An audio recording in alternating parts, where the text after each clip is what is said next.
지난 주일에는 남을 시원케 하는 성도라는 제목으로 말씀을 드렸습니다. 남을 시원케 하는 성도가 어떤 성도냐? 첫 열매의 신앙을 가진 자였다. 열매가 맺혀지기 위해서는 땅을 뚫고 나와야 되고 모진 풍상을 겪어 이겨내야 되고, 그래서 열매를 딱 맺히게 되면 씨를 심었던 그 농부가 첫 열매 맺히는 모습을 볼 때 얼마나 그 마음이 시원하겠습니까? 그리고 남을 시원케 하는 성도는 남을 섬기기로 자신을 지명하고 작정하는 사람이라 그랬어요. 또 남을 시원케 하는 성도는 성도들의 부족, 모자라는 부분을 보충해 주는 분들이다 라고 말씀을 드렸습니다. 이 로뎀 교회 안에는 여러 부서가 있고 또 여러 조직들이 있는데, 그 구석구석에서 정말 하늘에 썩어지는 미랄들이 되어서 섬기는 분들, 또 남을 시원케 하는 분들이 있습니다. 이런 분들을 좀 우리 성도님들이 알아줘야 돼요. 지난 시간에 제가 숙제를 하나 드렸는데, 지난주 화요일부터 금요일까지 우리 성경학교 했잖아요. 우리 짜장면이라도 하나 사주자 이렇게 얘기를 했는데, 제가 그 말씀을 드리고 난 다음에 과연 결과가 어떻게 됐을까 해가지고 또 교회 사무실에 전화를 했다는 거 아닙니까? 그랬더니 참 여러분들이 참 도네이션도 해주시고 또 이렇게 격려를 해주셨대요. 얼마나 아름답고 좋은지 모르겠어요. 여러분, 좋은 교회, 어떤 교회일까요? 어떤 설교 잘하는 기가 막힌 스타 목사님이 딱 있어가지고 수천 명, 수만 명씩이 쫙 모여지는 교회, 좋은 교회일까요? 저 절대 그렇게 생각 안 해요. 비록 두세 사람이라 하더라도 그 사람들이 서로 돕고 섬기고 봉사하고 말씀대로 사는 교회가 이게 좋은 교회지. 스타 목사님의 멋진 설교 듣고서 나가서는 아무런 봉사도 안 하고 그냥 모였다가만 해지는 교회, 절대 그거 좋은 교회 아니에요. 그런 면에서 저는 이 로뎀 교회를 굉장히 칭찬해 주고 싶습니다. 왜냐하면요, 지금 담임 목사님 안 계시잖아. 그런데도 정말 어려움 없이 요동 없이 여러분들이 교회의 구석구석을 딱 자리를 지켜주고 계시는 모습이 얼마나 귀한지 모르겠어요. 제가 이 교회 저 교회 여러 교회 많이 다녀보거든요. 참 이렇게 어려운 때에 이렇게 든든히 교회를 잘 지킬 수 있다는 것, 이거 흔치 않은 교회고 참 건강한 교회입니다. 그런데 달리는 말에 채찍질 한다고 오늘 제가 채찍질을 몇 번 더 해드리고 싶습니다. 열심히 하십시오. 자, 우리가 남을 섬기고 봉사를 해야 되는데요, 문제는 어떻게 봉사할 것인가, 어떻게 섬길 것인가, 그렇게 해서 어떻게 해서 남을 시원케 할 것인가, 이걸 잘 알아야 돼요. 그리고 우리가 이 봉사를 하되 또 어디서부터 봉사를 할 것인가, 이런 것도 잘 알아야 돼요. 먼저요, 이 교회는 도장과 같아요. 훈련받는 곳입니다. 그래서 여러분들이 섬기고 봉사하는 것을 어디서 배우셔야 되냐면 교회에서 배우셔야 돼.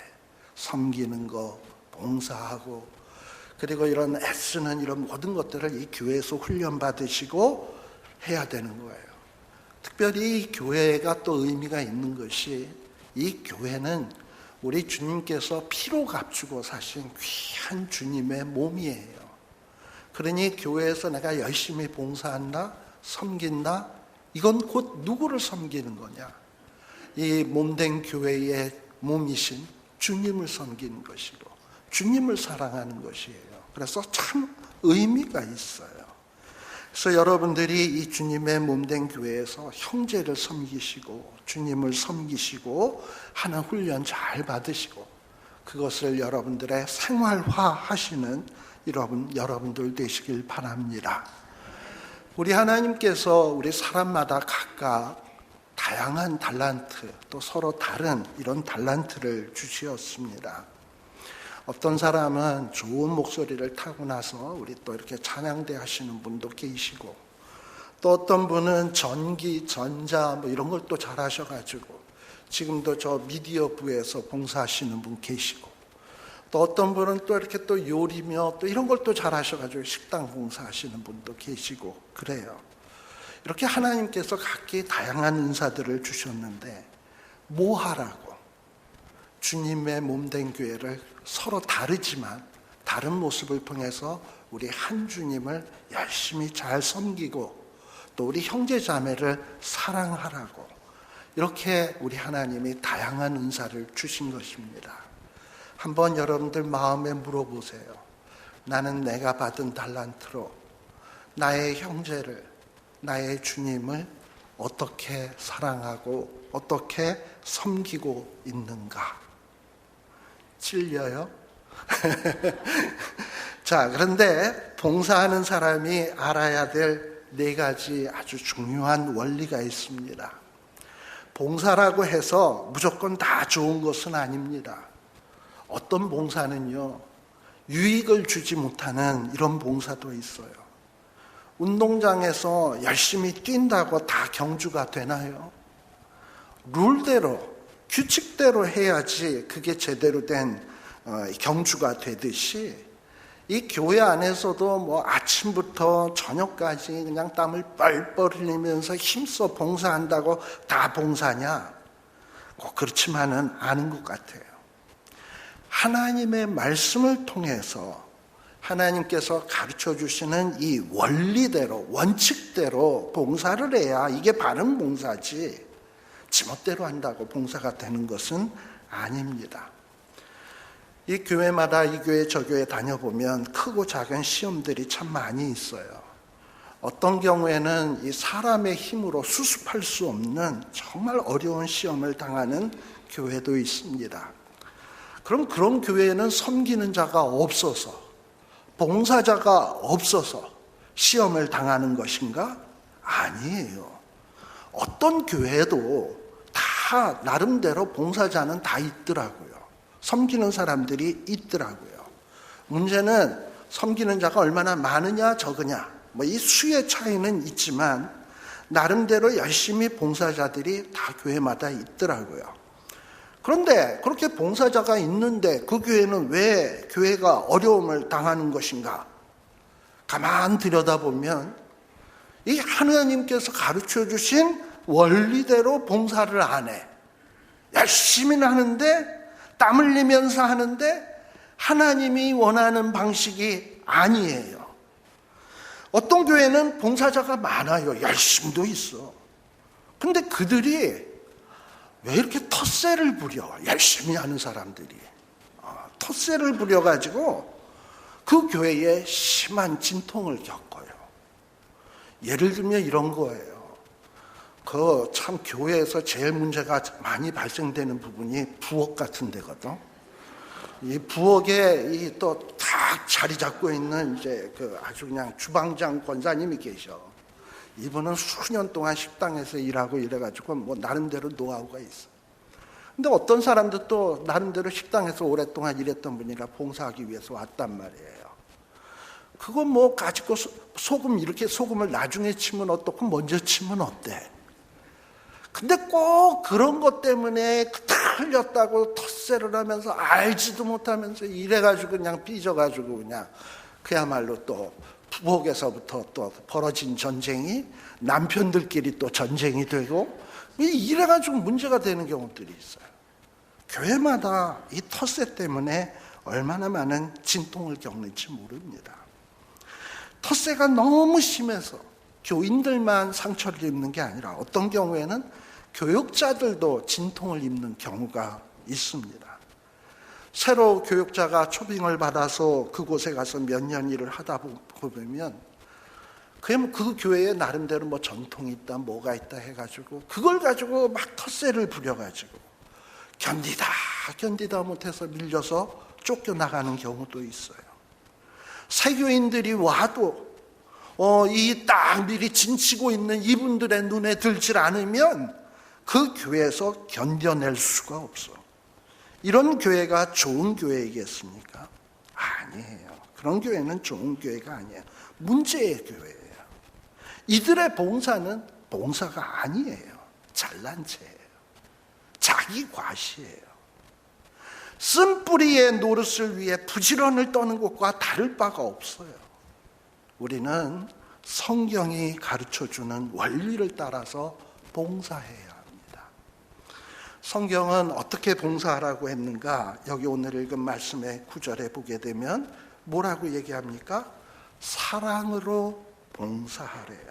사랑으로 봉사해라. 사랑엔 거짓이 없나니 악을 미워하고 선에 속하라. 봉사를 할 때 제일 첫 번째로 기억해야 될 원리는 바로 이 사랑입니다. 사랑은 어떤 것입니까? 이 사랑은 참 어려운 단어인데요. 근데 진정한 사랑이 되기 위해서는 그 안에 몇 가지 중요한 요소가 있습니다. 그 첫 번째 요소는 뭐냐면 사랑은 진실해야 된다는 거예요. 사랑엔 거짓이 없어요. 거짓이 숨어 있으면 안 돼요. 사랑은 연극하듯이 할 수 없는 것입니다. 어떤 사람은 사랑하는 척 할 수 있어요. 근데 그건 진실한 사랑 아니에요. 어떤 사람은 사랑할 때 어떻게 사랑하냐? 이해득실을 따져봐. 저 사람을 사랑해서 내가 얻을 것이 무엇인가? 유익이 무엇인가? 이런 걸 따져봐. 이게 사랑입니까? 이거 사랑 아니에요. 그리고 유익을 얻어내기 위해서 막 아양을 떨어. 위선이지. 거짓된 사랑이에요. 사랑은 그런 게 아니에요. 또 이런 진실한 사랑은 어떤 사랑이냐? 악을 미워하는 거예요. 하나님이 싫어하는 것을 똑같이 나도 싫어하는 거예요. 악은요, 반드시 해로운 결과를 가져오게 돼 있어요. 악한 마음을 가지고 사랑하면 겉보기는 사랑이지만 그런 사랑은 반드시 남을 해하게 돼 있습니다. 바람 피는 사람들도 사랑한대. 웃겨요. 근데 그 결과가 어떻게 됩니까? 가정을 부수고 자녀들을 바깥으로 내몰고 상처를 갖게 되고. 악한 사랑은요, 나쁜 결과 가져오게 돼 있어요. 진실된 사랑은 악하지 않습니다. 악을 미워합니다. 형제를 해칠 수 있는 것은 무엇이든지 미워해야 합니다. 대신에 진실된 사랑은 선을 추구해요. 형제에게 선한 유익이 될 수 있는 것이라면 그 일을 위해서 자기의 희생을 감수하고서라도 하는 것이, 이것이 진정한 사랑입니다. 특별히 선에 속하라 라고 말씀은 기록되어 있는데요, 이 말의 원어적인 뜻은 선에 매달리라는 거야. 선한 의도, 선한 감정, 선한 목적, 선한 동기, 이게 다 있어야 돼. 이런 것이 있어야 진실된 사랑을 할 수 있는 거예요. 10절에 보게 되면 형제를 사랑하래요. 서로 우애하래요. 존경하기를 서로 먼저 하래요. 여러분, 이 로뎀 교회 안에 있는, 옆에 앉아있는 이 모든 사람들이 여러분의 형제라는 또는 자매라는 이런 생각을 가지셔야 합니다. 그리고 서로 존경하기를 먼저 하셔야 합니다. 이 교회에 오래 다닌 분이나 갓 들어온 분들이나 일단 예수 믿는 사람으로 교회에 소속이 되면 이 믿음 안에서 한 형제다, 나의 가족이다 라고 생각하는 이런 뜨거운 마음을 가지셔야 합니다. 그래야 사랑할 수 있어요. 형제를 대할 때 조건 갖고 따지나요? 어떤 조건이라도 가지고 따진다면 이거 형제로 대하는 거 아니야. 조건을 가지고 멸시한다면 그건 제대로 형제 사랑하듯 사랑하는 것이 아니에요. 형제끼리 누가 먼저 존경하나 이런 거 따지나요? 진정으로 사랑한다면 서로 존경하기를 먼저 하래요. 근데 다 이게 들어서 알긴 아는데 이게 말씀대로 살지 못하기 때문에 항상 문제가 일어나요. 우리 대부분의 사람들을 보게 되면 이 사람을 딱 만나면 조건 갖고 따지는, 그리고 조건 가지고 사람을 구별하는 이런 악한 못된 근성이 좀 있어요. 저 사람이 가방끈이 나보다 긴가 짧은가 뭐 그렇게 중요해요 그게. 저 사람이 나보다 돈이 많은가 적은가 뭐 어쩌려고, 없으면 주게? 저 사람의 직업이 뭔가, 아니 교회 안에서 뭐 그게 그렇게 중요해요. 근데 그런 걸 보고 자기보다 조금만 못하다고 생각을 하면 얕잡아 보는 이런 악한 근성, 그리고 좀 낫다 하면 어떻게 해서든지 이용해 보려고 하는 그런 것, 이거 다 잘못된 것입니다. 뭐가 그렇게 잘나서 그렇게 남을 멸시하고 무시하는지, 그런 어떤 못된 생각을 품는지 참 끔찍해요. 비교하고 싶으면 언제 비교하냐? 나보다 남을 낮게 여기기 위해서 비교하세요. 아, 저 사람은 왜 이렇게 나보다 이쁠까? 아, 저 사람은 왜 이렇게 나보다 훌륭할까? 그리고 낮게 여기시라고. 그리스도인은 이런 사랑이 있어야 돼요. 이런 사랑이 없이는 아무것도 해서는 안 돼요. 사랑이 없으면 하나님 앞에 남을 것은 하나도 없습니다. 우리가 고린도전서 13장 말씀을 잘 알아요. 가스펠송 노래도 있죠. 사랑은 언제나 오래 참고. 그런데요, 이 고린도전서 13장의 말씀을 여러분들이 순간순간마다 늘 묵상을 한번 해보세요. 천사의 방언을 하고 어떤 대단한 어떤 성령의 은사들을 받았어. 사랑이 없으면 소리나는 구리와 울리는 꽹과리, 아무것도 아니야. 사랑이 없으면 암만 대단한 것 해도 이건 아무것도 아니라고 가르쳐주고 있어요. 사랑은 우리 예수님께서 오셔서 우리에게 주신 새 계명입니다. 요한복음 13장 34절의 말씀에 보게 되면 새 계명을 너희에게 주노니 서로 뭐 해라? 사랑해라. 근데 중요한 건 그 다음 구절이에요. 내가 너희를 사랑한 것 같이 너희도 서로 사랑하라. 이것이 우리 주님께서 주신 새 계명입니다. 새 계명 하니까 또 뭐가 머릿속에 연상돼요? 옛 계명. 새 계명 하니까 옛 계명도 있을 거 아니야. 이 옛 계명은 뭐겠습니까? 마태복음 19장 19절에 보면 내 이웃을 내 몸과 같이 사랑하래요. 근데 이 말씀은 레위기에 나오는 말씀이거든요. 내 이웃을 내 몸과 같이 사랑하라. 구약에 나오는 말씀을 신약에서 인용하고 있는 거예요. 그런 면에서 이건 어떻게 보면 옛 계명이라고 할 수 있어요. 내 이웃을 내 몸처럼 사랑하라. 그러면은 이 새 계명과 옛 계명의 차이는 뭘까? 이 세상에 태어난 사람 치고요, 본능적으로 자기 몸을 사랑하지 않는 사람은 아무도 없습니다. 뜨거운 걸 어쩌다 탁 만지고 난 다음에 뜨거 한 다음에 어떤 반응을 보입니까? 그 다음에 귀에다 이렇게 대고 살아보겠다고 본능적으로 얼마나 그냥 자기 몸을 아끼는 줄 몰라. 이렇게 자기 몸은 누구나 다 사랑해요. 한 사람도 예외가 없어요. 그런데 내 이웃을 내 몸과 같이 사랑하라 하는 계명은 내 몸을 본능적으로 사랑하는 것처럼 사랑하는 것은 어떻게 보면 그 사랑의 뿌리가 본능에 있는 것처럼 보여요. 우리가 본능적으로 자기의 몸을, 자기의 육신을 극진히 사랑하는 것처럼 이웃에게도 그렇게 사랑하려는 거예요. 세상 모든 사람들은 사랑하지 못한다 하더라도 최소한 교회 안에서 여러분들의 형제 자매를 여러분들의 몸처럼 사랑하라는 것이 이게 옛 계명입니다. 근데 우리는 옛 계명에만 머물러 있는 사람이 아니거든.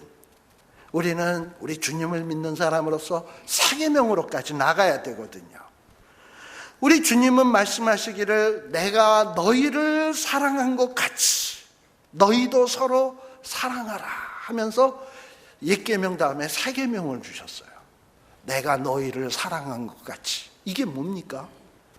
지난 주일에도 말씀을 드렸습니다만 우리 주님은 근본 하나님과 본체, 하나님과 동등하신 분. 그런데 그가 자신을 다 그 영광과 존귀를 다 비우시고 종의 형체를 입고 육신을 입고 이 땅 위에 오셨어요. 그리고 이 벌레만도 못한 인간들과 동등한 위치가 되셨어. 아니, 섬기러 왔다 그러니까 인간의 종으로 오셨어요. 그리고 종으로 일평생을 사시다가 마침내는 물과 피를 다 쏟으시고 또 우리를 위해서 멸시천대 다 받으시고 십자가 위에서 자기의 몸을 갈기갈기 다 내어주시면서 우리를 사랑하고 가셨어요. 내가 너희를 사랑한 것 같이 너희도 서로 사랑하라. 할 수 있겠습니까? 이걸 어떻게 해? 참 이런 사랑해야 된다 그러는데 하지 못하는 우리를 이렇게 생각할 때 참 마음이 찔려요. 그리고 이런 사랑을 우리는 어떻게 할 수 있을까? 상상조차 할 수가 없어요. 사실 우리는 연약한 존재입니다. 그러나 연약하다는 구실을 가지고 마음은 원인데요, 주님. 육신이 약해서. 근데 맨날 그 핑계대. 육신이 연약하다는 구실을 가지고 주님께서 이렇게 사랑하라고 하시는데 그 명령을 매번 피할 수 있습니까? 아니에요. 우리는 노력하셔야 합니다. 우리가 가져야 할 기준이 있다면 내 몸과 같이 사랑하는 그 정도만이 아니에요. 우리 예수님이 나를 사랑하신 것 같이 사랑하는 곳으로 나아가야 됩니다. 우리 하나님은, 우리 주님은 이런 높은 차원의 사랑을 요구하고 계신다는 사실을 우리는 한시도 잊어서는 안 되는 거예요. 아무리 열심히 봉사해도 이런 사랑이 빠져 있으면 우리 하나님께서는 우리에게 점수를 주지 않습니다. 이 하나님께서, 주님께서 보여주신 사랑에 뿌리를 둔 봉사, 이런 봉사를 하셔야 돼요. 그래서 여러분들이 교회 봉사하실 때 늘 마음속에 우리 주님이 나를 사랑하신 것 같이, 우리 주님이 이 못난 나를 사랑해 주신 것 같이 내가 주님을 위해서 어떻게 일할까 끊임없이 생각하셔야 돼요. 필요하다면 여러분들도 여러분들의 존심, 영광 다 비우세요. 가지고 좀 존심 상하면 어때? 우리 주님은 다 주셨는데. 그렇게 사랑하시면서 봉사하라는 거예요. 또 하나 생각해 볼 문제가 있습니다. 남을 사랑하지 않는 사람을 과연 구원받았다고 할 수 있는 것일까? 물론 제가 이런 얘기를 하면 여러분들 가운데는 뭔 소리를 하는 거야, 이런 생각을 하는 사람이 있을지도 모르겠어요. 왜냐? 구원이라고 하는 것은 예수를 믿음으로 구원받는 것이지, 아니 구원이 무슨 사랑하고 무슨 관계가 있어, 이러고서 마음에 의문을 품을 수도 있을지 몰라요. 물론 그렇게 생각할 수 있습니다. 그러나 그 생각이 전적으로 옳다고는 할 수 없어요. 완전한 대답은 아니에요. 성경에서 구원받았다고 하는 것을 보통 어떤 식으로 표현하냐? 사망에서 생명으로 옮겼느니라. 이걸 구원이라고 표현을 많이 해요. 자, 근데 이 사망에서 생명으로 옮겼다라는 말은 우리 성경에 2번 나오는데요. 그 첫 번째가 요한복음 5장 24절이에요. 내가 진실로 진실로 너희에게 이르노니 나 보내신 이를 뭐하는 자? 믿는 자는 뭐예요? 영생을 얻었고 심판에 이르지 아니하나니 사망에서 생명으로 얻었다. 즉 구원은 어떻게 얻는 거다? 나 보내신 이를 믿는 자. 믿으면 구원받는다는 거예요. 믿는 자는 사망에서 생명의 영역으로 옮겨졌다고 분명히 말씀은 기록해 주고 있습니다. 틀림없는 사실입니다. 믿으면 구원받아요. 그런데 요한일서 3장 14절의 말씀해 보니까 또 이와 비슷한 말씀이 하나 또 나와요. 우리가 형제를 사랑함으로 사망에서 옮겨 생명에 들어간 줄을 알거니와 사랑치 아니하는 자는 사망에 거하느니라. 사망에서 생명에 들어간 줄을 어떻게 알아요? 우리가 사랑함으로. 사랑하지 않으면 어디 거한다고요? 사망에 거한다. 그러니까 이 말씀이 무슨 뜻입니까? 사랑하지 않으면 어쩌면 구원받은 사람이 아닐지도 모르겠다. 사랑하지 않는 사람은 사망에 거한다 그랬으니까 사랑하지 않는 사람은 어쩌면 사망의 자리에 그대로 있는지 모른다 이 말이에요.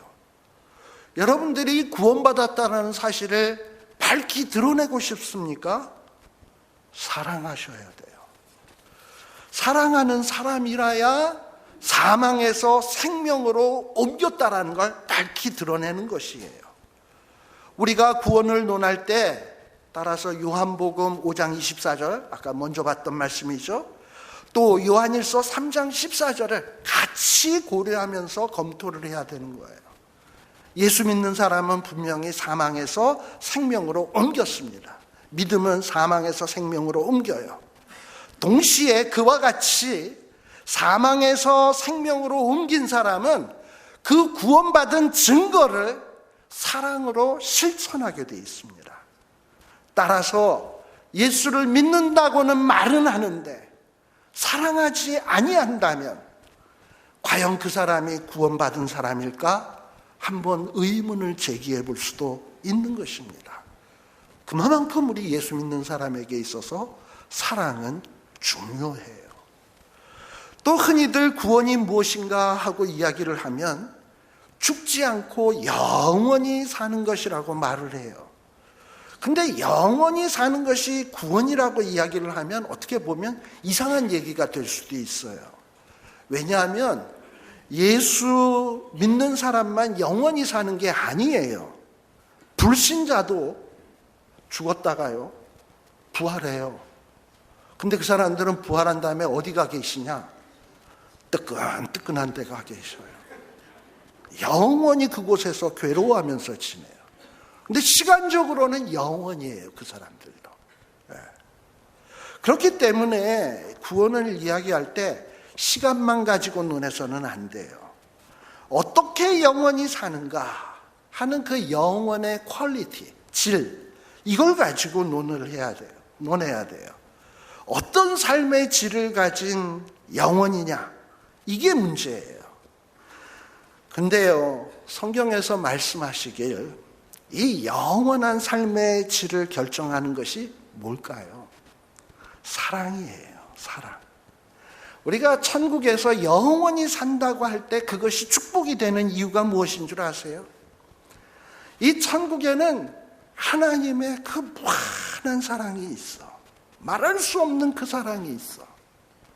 또 천국에는 우리 믿음의 형제 자매들의 그 따뜻한 사랑이 아주 풍성하게 우리를 둘러 감싸고 있어. 그래서 천국인 거예요. 그런데 지옥은 어떤 곳입니까? 시간적으로 지옥도 영원히 사는 곳이에요. 근데 그곳엔 사랑이 없어.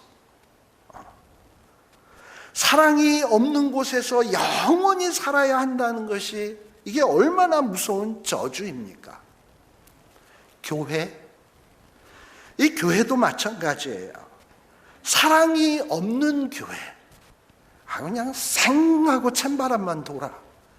그런 교회에서 신앙생활 한다는 것은 이건 결코 복이 아니죠.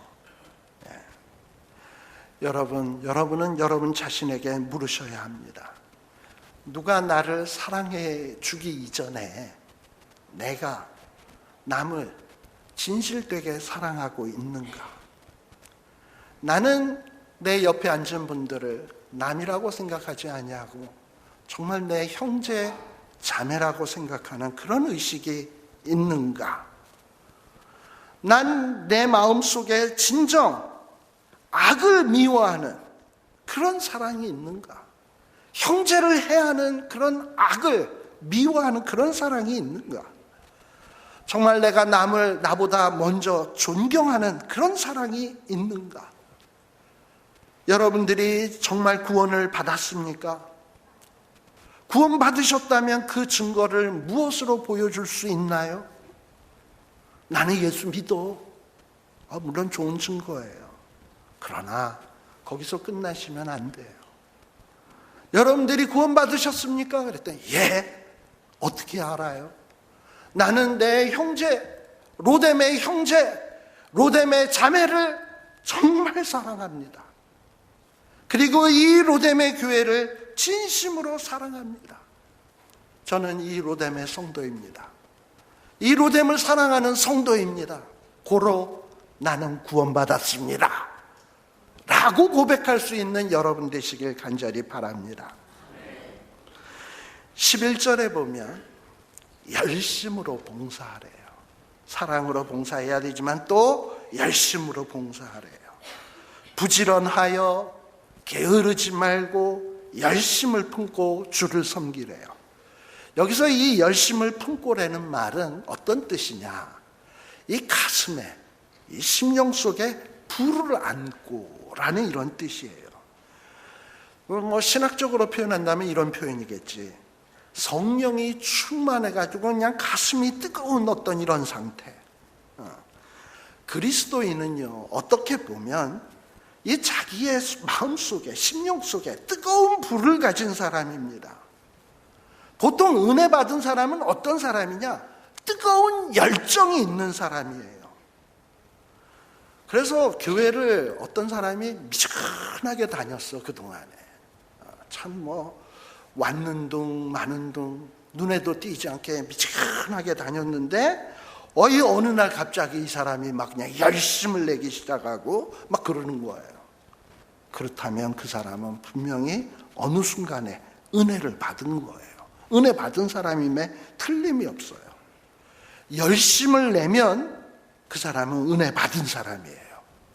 근데 열심히 식어지면 이 사람은 은혜에서 떨어진 사람, 은혜에서 멀어진 사람이에요. 열심과 신앙, 서로 뗄래야 뗄 수 없는 밀접한 관계가 있습니다. 만일에 열심을 빼버린다면 우리의 신앙은 설 자리를 잃어버릴지 몰라요. 열심이 없는 교회, 아무리 건물이 화려해도, 아무리 아름다운 교회라도 그 교회는 죽어버린 교회입니다. 여기 우리 LA 주변에도 흔히 좀 이렇게 스타 목사님 같은 분들이 계셔요. 그런 분들이 있는 교회는 사람들이 와 몰려갑니다. 근데 저는 그 교회가 하나도 좋아 보이지 않아. 그 사람이 또 그 교회를 딱 떠나서 딴 데로 가잖아? 그럼 또 그쪽으로 와 가. 그게 뭐야? 그거 좋은 교회 아니에요. 진짜 좋은 교회는 여러분처럼 목사가 있으나 없으나 진득하게 그냥 무겁게 이렇게 앉아서 자기의 맡은 바일을 충실히 감당하고 열심히 감당하는 이런 교회가 좋은 교회지. 그거 스타 목사가 이리 간다 그러면 와 가서 듣기만 해. 아무것도 안 해도. 아마 그분들은 천국 가면 귀리.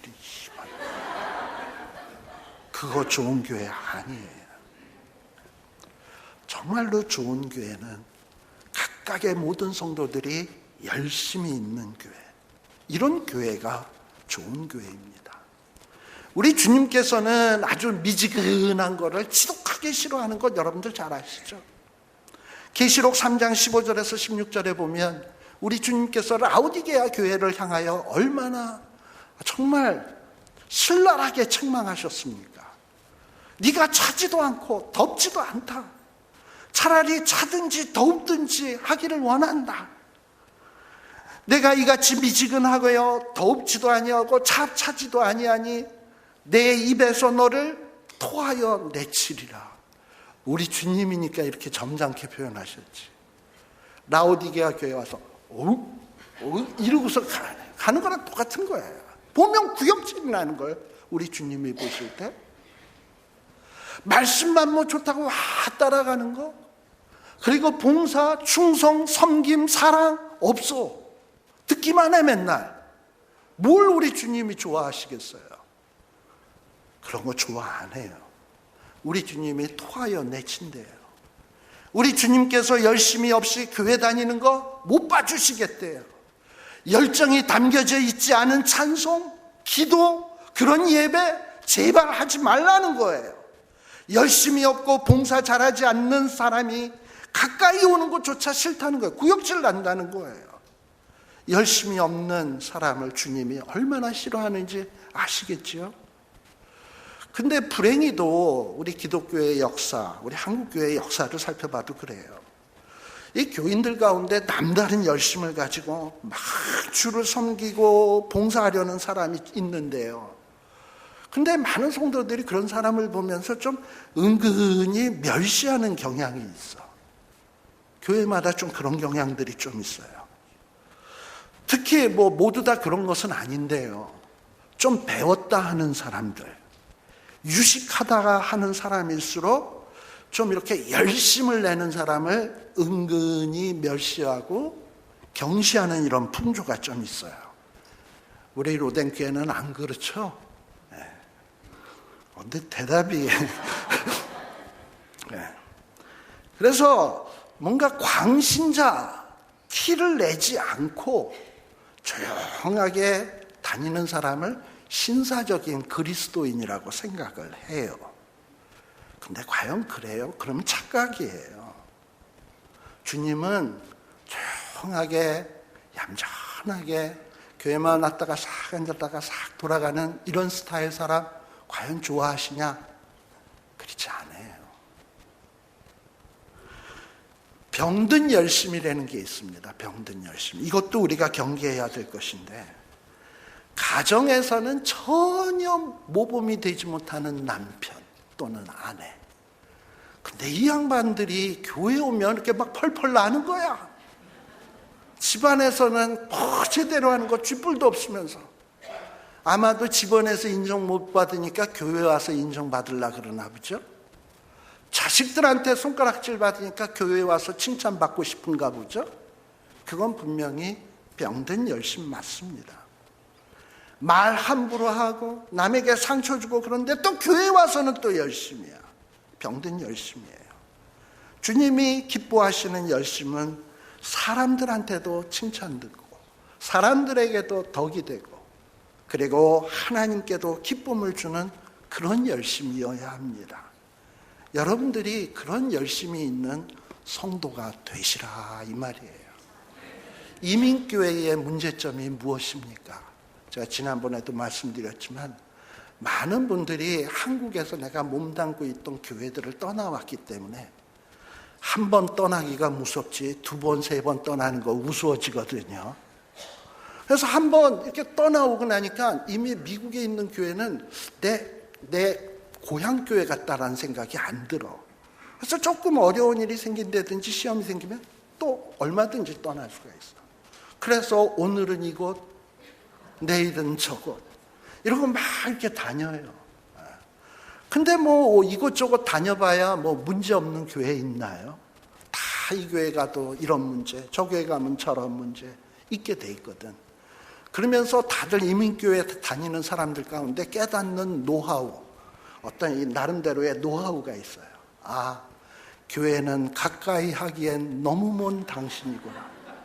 가까이 하면 내가 시험만 드니까 이제부터는 조용히 멀찌감치 해서 살짝 예배만 보고 샥 돌아가리라. 그러려면 숨기 좋은 교회가 좋거든. 사람이 갔더니 20명밖에 안 모이는데 어디 숨어 그건. 그냥 최소한 몇백 명은 돼야 돼. 특히 더 많으면 더 많을수록 좋아. 그래서 거기에서 예배만 싹 보고 말씀만 싹 듣고 싹 돌아가면 뭐 신앙생활 다 한 줄로 생각하는데요. 아니에요. 자기 죽이는 거예요. 시험 안 든다고요? 시험 안 들지 모르지만 절대 그 신앙은 자라지 않습니다. 때로는 우리는 몇 알 안 되는 교회에서 지내면서 상처받고 찢기고 막 이러면서 부대끼면서 자라야 이게 강한 신앙인으로 성장할 수 있어요. 어떨 때 눈물을 흘리고 땀을 흘리고 봉사를 하다 보면 그 가운데서 주시는 그 하나님의 은혜가 또 이게 얼마나 대단한 것인지를 체험 못한다면 그런 신앙은 자랄 수가 없어요. 여러분, 교회는 구경하는 곳이 아닙니다. 훈련받는 곳이고요. 상처받고 이겨내는 곳이고요. 극복하는 법 배우는 곳이고요. 하나님의 말씀을 통해서 무럭무럭 자라나는 곳이고 내 신앙이 훈련받는 곳이지 구경 오는 것 아니에요. 구경꾼이 많은 교회 절대 좋은 교회 아닙니다. 교회 안에서 형제 섬기는 일에 열심을 내지 못하는 사람이 교회 밖에서 그런 봉사를 할 수 있을까요? 기대할 수 없어요. 교회 일에 열심을 내지 못하는 분들은 나중에 주님 앞에 섰을 때 주님으로부터 어떤 말을 들을까요? 악하고 게으른 종아, 내가 너에게 이런 달란트 저런 달란트 이런 거 다 주었는데 너 그거 갖고 뭐 했어? 구경 다녔어요. 잘했다 이러지 착하고 충성된 종이라고 얘기 안 해요. 악하고 게으른 종이라고 책망하실 거예요. 그럴 때 여러분은 뭐라고 핑계 댈까요? 그 교회 가니까 누가 시험을 줘서, 그 사람이 나에게 상처를 줘서 내가 그래서 안 했다고 핑계가 돼요? 주님 앞에서? 내 너를 위하여 몸버려 피 흘렸다, 너는 나를 위해서 무엇하느냐 라고 물으실 때 여러분은 뭐라고 대답하시냐고. 내가 너희를 사랑한 것 같이 너희는 서로 사랑하라 그랬는데 우리는 그 앞에서 저 인간이 저 사람이 나에게 시험 줬기 때문에 내가 사랑 안 했어요. 말이 돼요 그게? 그 말 안 되는 거예요. 우리는 주님 앞에서 어떤 한마디의 변명도 할 수가 없습니다. 따라서 우리는 교회 안에서 남이 알아주든지 알아주지 않든지 교회의 구석구석에서 나름대로 혼신의 힘을 바쳐서 충성하셔야 돼요. 이 로뎀 그런 분들이 있습니다. 저는 그런 분들이 너무나도 사랑스럽습니다. 존경스럽습니다. 그런 분들이 이 로뎀의 자랑이요 금지입니다. 그런 분들이 되십시오. 또 12절 말씀해 보면 소망 중에 즐거워하며 환난 중에 참으며 기도에 항상 힘쓰래요. 소망하면은 자꾸 우리는 어떤 내세를 생각하게 돼 있어요. 근데 이게 좀 어떻게 보면 현실적으로 좀 마음에 와닿지 않아요. 만일에 우리의 낙이 이 세상 낙에 대해서는 아예 마음을 접고 세상에서는 낙 누릴 생각을 아예 하지 말고 오로지 하늘의 영광만을 바라보면서 하늘에서 주어질 그 기쁨만을 바라보면서 살아야 된다. 그게 바로 신앙생활이다 라고 얘기한다면 좀 갑갑해지죠. 내가 그렇게 할 수 있을까? 또 그렇게 한다는 것은 절대 평범한 삶이 아닐 거예요. 근데 지금 여기 로마서 12장 12절에서 하는 말씀은 어떤 말씀이냐? 어떤 현재의 낙은 접고 미래에 죽어서 가는 그 낙만 생각하라는 것이 아니고 내 이 현실 생활 속에서 환난을 만났을 때 이것을 염두에다 두고 한 말씀입니다. 교회에서 봉사하고 주님을 위해서 풀철주야 뛰는 것은 참 아름다운 일이에요. 그러나 그렇게 봉사를 하고 열심히 섬기면 주님이 매일 항상 우리에게 평안을 주시고 복을 주실까요? 어려움은 없도록 하고 늘 형통하게 하실까요? 그렇지 않아요. 그렇다고 또 열심히 봉사하고 충성하면 늘 우리에게는 환난이 온다, 핍박이 온다. 또 그런 건가요? 그것도 아니에요. 우리가 육신을 입고 연약한 육신의 몸을 입고 봉사를 하다 보면 어려운 일이 생길 수 있어요. 신앙이 좋고 나쁘건 간에. 그래서 우리는 어떤 때 이 육신의 건강이 상할 때가 있습니다. 또 어떨 때는 너무나 시간에 쫓겨가지고 직장 일에 왜 이렇게 바쁜 일이 많이 생기는지, 또 그런 데다가 또 교회 일은 또 왜 이렇게 또 많아지는지, 그래가지고 이것도 안 되고 저것도 안 되고 막 정상적으로 안 돌아갈 때도 있어요. 또 어떨 때는 신앙생활 잘함에도 불구하고 가정에 우환이 생겼어요. 또 열심히 충성하고 봉사하는데 사람들이 나보고 손가락질하고 조롱을 한단 말이죠. 그러다 보면 봉사하고 싶어져요? 계속 열심히 하고 싶어져요? 관두고 싶죠. 때려치우고 싶어요. 바로 이런 걸 염두에다 두는 거예요. 그럴 때 우리 주님은 뭐라고 얘기하시는가? 그럴 때일수록 기뻐하며 봉사하며 인내하면서 봉사하고 기도에 더욱더 힘쓰면서 봉사하라고 말씀하시는 거예요. 좀 시험이 있고 어려움이 있다고 쉽게 포기하고 때려치우고 중단하면 안 된다는 거예요. 물론 건강이 나빠지면 쉬어야죠.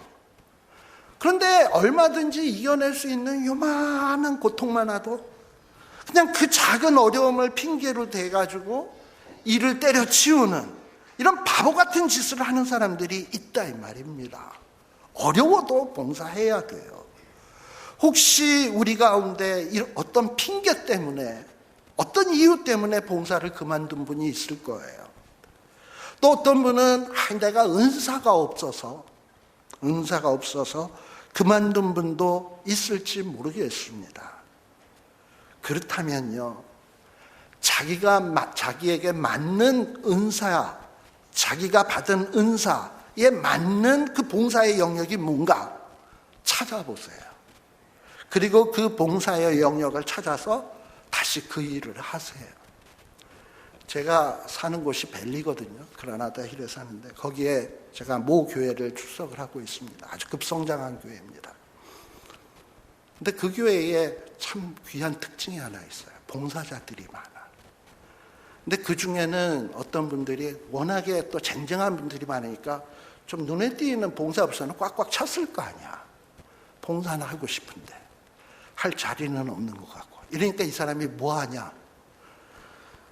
화장실을 자꾸 어떤 분인데 자꾸 이 문 열어봤다가 문이란 문은 다 열어보는 거야. 이거 무슨 악취민가 이러고서 좀 그랬는데 문을 열어보는 이유가 있어요. 휴지가 떨어진 거는 없나. 그래서 다 살펴. 그리고 또 누가 또 일을 보고 정말 당신이 지나간 자리는 아름답습니다 해야 되는데 아주 지저분하게 해놓고 나오면 또 그 안에 들어가서 열심히 닦고. 그리고선 그렇게 하는 거예요. 누가 임명해서 하는 게 아니야. 자기가 알아서 하는 거예요. 여러분, 그 사람이 그 일하는 데 있어서 어떤 은사가 필요할까요? 손 있으면 돼. 볼 수 있는 눈 있으면 되고 냄새 맡을 수 있는 코 있으면 되는 거예요. 그렇잖아. 우리 다 가졌잖아요. 은사가 없어서 주의 일을 못한다고요? 누가 일을 맡겨주지 않아서 못한다고요? 아니요. 저는 지금도 제가 과거에 목회할 때 잊혀지지 않는 권사님이 있습니다. 새벽 예배를 끝나면 뭐 이렇게 자꾸 운동하시는지 이러고 다니는 거야. 왜 저러실까 도대체. 그리고 교회를 자꾸 뺑글뺑글 돌아. 아침 산책하시나 보다 했어요. 알고 보니까 교회 앞에 학교가 있었는데 애들이 그러니까 스쿨 끝나고 난 다음에는 무슨 아이스크림 사 먹고 껍질 같은 거 이렇게 던져놓은 것들이 많거든요. 그걸 다 주워서 주머니에다가 다 넣어. 또 자기 가방에다 넣어. 그리고 집에 가서 쓰레기통에 버리는 거야. 저는 그분이 아직도 잊혀지질 않아요. 너무나 그분이 아름답고 존경스럽습니다. 저는 이 로데만의 그런 성도들이 많이 나오시기를 바랍니다. 은사도 있는데 이런저런 핑계로 그만두셨다면 다시 시작하십시오. 지금 어떤 주님의 이 봉사에 어떤 동참하지 못하고 있는 분들은 곰곰이 생각해 보십시오. 나는 마냥 이런 식으로 신앙생활을 할 것인가? 교회 생활을 이어갈 것인가? 우리 주님은 뭐라고 이야기하실까요? 아니야. 너는 그래서는 안 돼. 내가 너에게 이런 달란트, 이런 은혜, 이런 축복 주었잖아. 왜 줬는 줄 알아? 주님의 몸된 교회 위해서 섬겨, 봉사해. 내가 피로 값주고 사신 귀한 하나님의 자녀들을 네가 너에게 준 축복을 가지고 섬겨. 세월을 그렇게 허송세월하면서 보내서는 안 돼 라고 말씀하실 것입니다. 여러분의 관심의 영역이 어디 있습니까? 그 영역을 찾아가십시오. 없어요? 만드세요. 홀로 지내면서 신앙생활 잘하는 것으로 착각하지 마십시오. 또 마지막으로 나누면서 봉사하래요. 성도에 쓸 것을 공급하며 손 대접하기를 힘쓰라. 로마서 12장 3절의 말씀입니다. 사도 바울이 로마서를 쓸 당시만 하더라도 이 로마에 있는 신자들의 대부분은 아주 극빈자들이었어요. 근데 이 로마는 상대적으로 굉장히 화려한 국제 도시였습니다. 모든 길은 로마로 그러잖아요. 사방에서 손님들이 찾아와요. 왜냐? 로마 구경하러. 근데 호텔비, 여관비 아끼려고 누굴 찾아오냐? 신자들은. 어떤 예수 믿는 집들을 수소문해가지고 찾아와. 형제님, 자매님 하고 찾아와. 예수 믿는 거 알고 찾아왔는데 누구세요? 저 당신 모르는데 하고 박대할 수 있겠어요? 받아줘야지. 아니 근데 이런 양반들이 뭐 하루 이틀만 찾아오는 게 아니라 사흘이 멀다고 계속 찾아오네. 마치 우리 LA에 손님 찾아오듯. 공항 나가줘야 돼. 데리고 와서 재워줘야 돼. 뭐 구경시켜줘야 돼. 바빠 죽겠는데 이거 얼마나 짜증나는 일입니까? 그죠? 근데 그렇게 찾아오는 거야. 그런데 그런 자들에게 하는 말이에요. 성도들이 찾아왔냐? 쓸 것을 공급해줘라. 손 대접하기를 힘써라. 물론 요즘 시대에는 남의 집에 이렇게 공짜로 신세 지려고 하는 사람 별로 많지 않죠. 그렇다고 해서 이런 봉사의 원리가 없어진 걸까요? 달라진 걸까요? 아니에요. 이 봉사의 원칙은 그대로 있는 것입니다. 여러분, 진정으로 교회 안에서 형제를 섬기려 한다면 가진 것 나누세요. 쉽지 않은 일입니다. 손해 볼 수 있습니다.